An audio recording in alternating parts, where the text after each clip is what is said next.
All right, hello. We're ready to start chapter 2, Matter, the Substance of Chemistry. Section 2.1 is the properties and changes of matter. So we've got 4 little subsections, and we're going to start off with heterogeneous and homogeneous matter. So this slide is from the last lecture that I posted, but I want to point out that we're going to be talking about homogeneous matter. And even though definitely homogeneous mixtures are homogeneous, but homogeneous means the same or uniform kind. And so anything in this blue square over here are homogeneous, is homogeneous matter. So pure substances, both elements and compounds, and solutions over here. But heterogeneous mixtures are the only thing that is not included. So here we've got homogeneous solutions or substances, homogeneous mixtures versus pure substances. So remember, pure substances are either just the element all by itself or the compound all by itself. So there's no contaminants. It's just 100% of one thing. Now, homogeneous mixtures have at least 2 pure substances mixed together, and they have to be uniformly mixed together. So I just wrote down a couple of things in each one, but coffee has water and caffeine and over 1,000 other chemicals. Steel has iron, carbon, manganese, nickel, and chromium, and maybe lots of other things. Okay.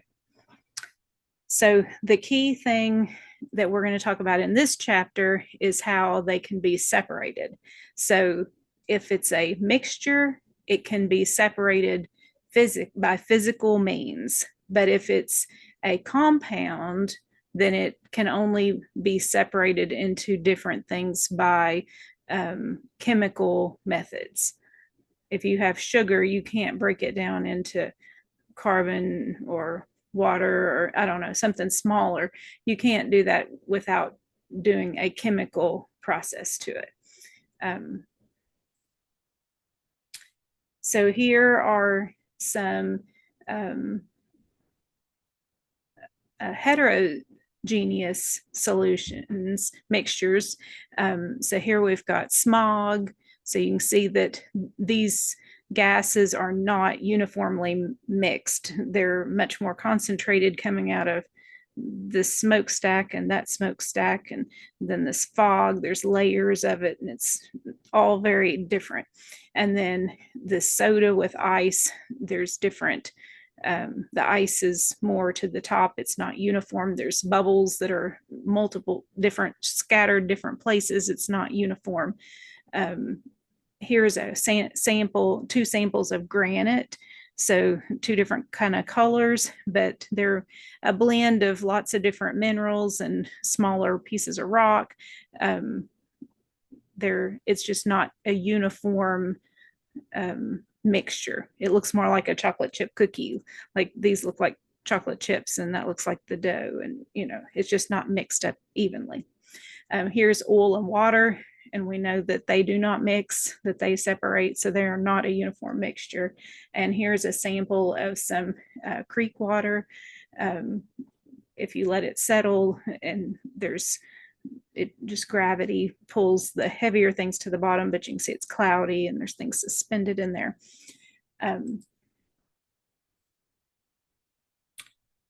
So now, while these are not these are heterogeneous mixtures, there may be certain phases or parts, components of the mixtures that are homogeneous, and they are called phases. So water by itself in here is it's a homogeneous mixture, or it's a homogeneous substance rather. This quartz right here is silicon dioxide, and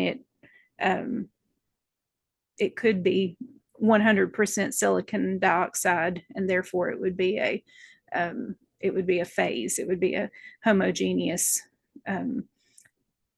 substance in this granite. And the same with the oil. This is a common oil that's in vegetable oil right here. So, okay, properties of matter. So we have physical properties and we have chemical properties of matter. A physical properties of matter are characteristics of a substance that can be observed without changing it into any other substance. So measuring it, noting the color, determining the density, weighing it, measuring its elasticity, the pressure, the volume, or noting its luster.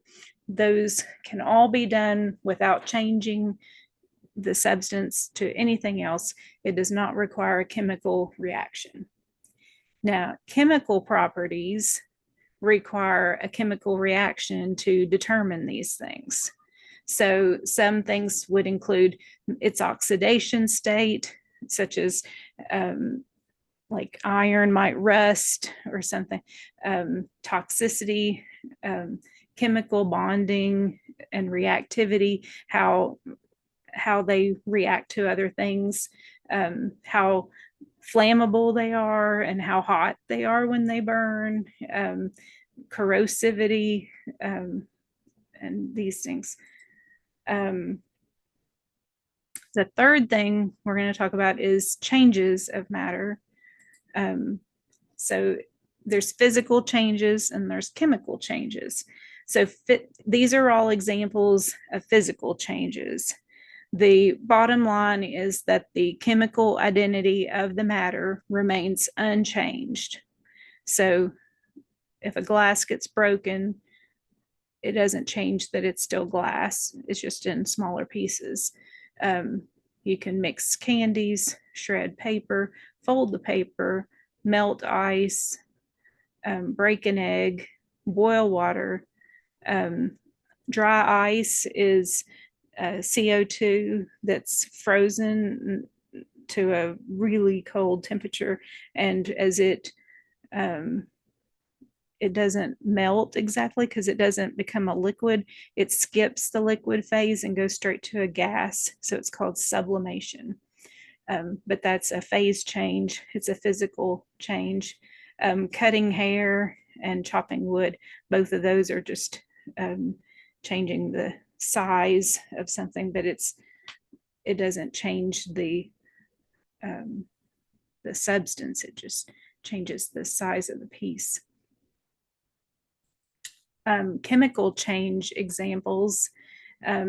All of these result in the matter changing into a different chemical substance. And sometimes it's irreversible, meaning that it can't be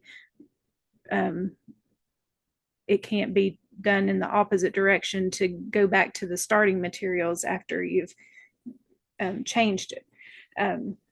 So burning wood is a chemical change, rotting fruit, baking a cake, metal rusting, using up a battery, digestion, souring milk, exploding fireworks, cooking an egg, and photosynthesis.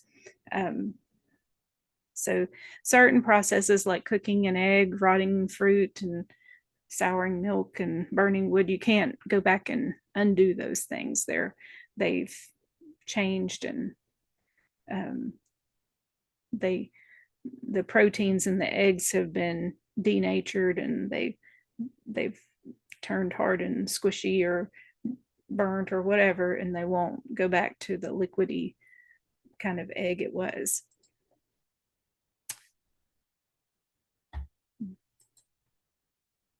Okay. This is a slide that I had on the last lecture as well, proofs of a chemical reaction. And I realized that this section is when your book actually talked about these things. So changing colors, changing odors, producing a gas, the formation of a precipitate, releasing any kind of energy, whether it's a temperature change or light. Those are all examples that you've had that a chemical reaction has occurred.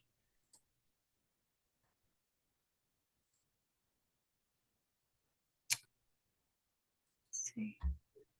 All right, and then our last section is methods of how to separate these mixtures. So since homogeneous or heterogeneous mixtures, they're both physical combinations of substances.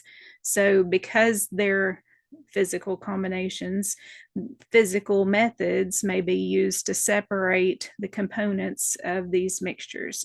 So these three processes and different variations is what your book discusses. So distillation is the first one. There's simple and fractional distillation.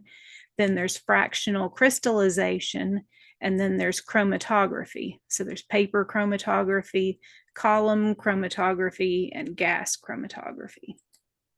So the first one is distillation. So physical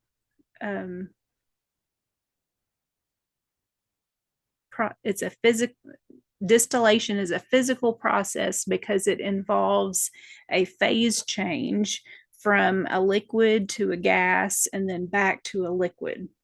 So simple distillation requires a wide difference in boiling temperatures, like greater than 100 degrees. So here is a common example of distilling pure water from seawater. So seawater has different salts dissolved in it. And we know water boils at 100 degrees Celsius. So approximately 100 or a little more than 100 degrees Celsius, this water becomes vaporized, and it passes, it fills up this space, and then it goes down this little arm here, down through this tunnel. Now this tunnel here is kind of like a little straw, and on this outside part where it's blue, there's cooler water that's circulating. It's like a jacket. It doesn't mix with the gas passing through there, but its purpose is to cool it down. And when you cool down a gas, it causes it to condense back into a liquid. So here you have there's water coming in, water going out. So it's continually staying cool in there. And this gas right here condenses into a liquid, and it's getting caught down here in this flask. So this should be 100% clean water coming through here. And eventually there'll just be the salt crystals left in the flask. Now, fractional distillation is useful when the boiling points of several different liquids are closer together, much closer than 100 degrees apart. These can be like 25 degrees or so apart. The different boiling points will collect at different places along a fractionating column. So here's this fractionating column, and here's where this example is crude oil, and it's being heated down here in this furnace. And this is the hottest part of the furnace, and up here is cooler, but lighter fractions that will boil at lower temperatures will sort along this. They just sort themselves along this column, and they collect different kinds of petroleum for different uses, so one's for LP, like gas ranges, cars, feedstock for, I don't know what that is, aircraft fuel and kerosene, diesel fuel, lubricating oil, waxes and polishes, fuel for ships and industry, and then bitumen for roads and roofing. So that's the hottest one. So they separate by their boiling points and go out through different collections. Another way to separate mixtures is fractional crystallization. So this would be useful if you had a solid that had a small amount of contaminant in it. So this solid could be dissolved in a small amount of a hot solvent, and then it would be dissolved in the solvent, and then it would be cooled really slowly until it cooled off completely, and it would crystallize. And the crystals would be pure, whatever the compound, whatever the solid is, and the impurity would stay dissolved in the solvent, and they can just throw that part away and collect this crystal, and it's pure.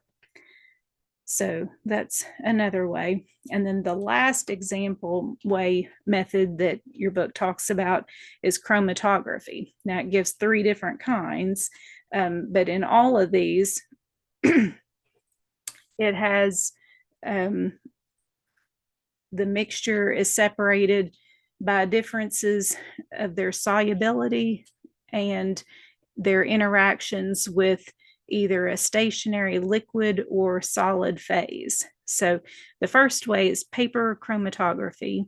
So you may have done this in school, like with a leaf, to see chlorophyll travel travel along a piece of paper. So that you draw a line here, and you sometimes take a coin or something and scrub a line, mark a line with for a spinach leaf or a dandelion leaf or something, and you have your little sample of a leaf there on the paper, on your paper, and you have a solvent below, and then as the solvent travels, as it soaks up the paper and climbs up, it carries the different parts of the sample along so the paper counts as the solid phase, and the solvent counts as a liquid phase. And it after time passes, so this little wedge here is supposed to be time passing. When it's done, it would separate out into these different little bands, and so if your leaf had red pigment and yellow pigment and all these different things, so it separates the different pigments according to how they travel along in that solvent. Now in column chromatography, it's similar, but it's in kind of like this, it's in a burette with a stopcock, and a sample's loaded here, and there's a solvent used, and it travels through this powdery matrix that makes it slow. It just has to weave in between and around all the pieces, so it slows it down and makes so here's it originally was this green sample, and well, they've got it separating into green and orange, but so maybe it originally was green, and then it separated into 2 things, and now it's green and orange.